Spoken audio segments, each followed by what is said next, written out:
Hi friends, அனைவருக்கும் வணக்கம். இன்றைக்கி பூரிக்கு சைட் டிஷ் எப்படி செய்யுதுன்னு பார்க்கலாம். சொல்லித்தரேன், நான் ரெடி. கற்றுக்க நீங்கள் ரெடியா? அதுக்கு முன்னாடி நம்ம சேனலை லைக் பண்ணுங்கள், ஷேர் பண்ணுங்கள், சப்ஸ்கிரைப் பண்ணுங்கள்.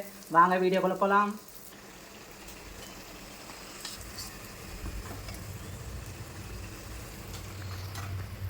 ஜாரில் பொடிசான இருக்குன்னு தேங்காய் சேர்த்துக்கிறேன்.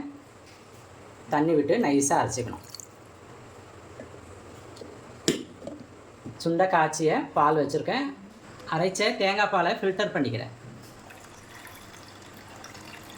கொஞ்சமாக இடித்த ஏலக்காய் சேர்த்துக்கிறேன். தேவையான அளவுக்கு சுகர் சேர்த்துக்கிறேன். அடுத்து செவ்வாழையை தோல் எடுத்து பொடிசாக நறுக்கிக்கிறேன். ஜாரில் கட் பண்ணி சேர்த்துக்கலாம். கொஞ்சமாக தண்ணி விட்டு பேஸ்ட்டு போல் அரைச்சிக்கணும் வந்துடலாம். அரைச்ச பனானா பேஸ்ட்டை பாலில் சேர்த்துக்கிறேன். எல்லாத்தையும் நல்லா சர்க்கரை கரையை கலந்துக்கலாம். இந்த பாலில் பொரிச்ச இந்த பூரிகளை சேர்த்துக்கிறேன்.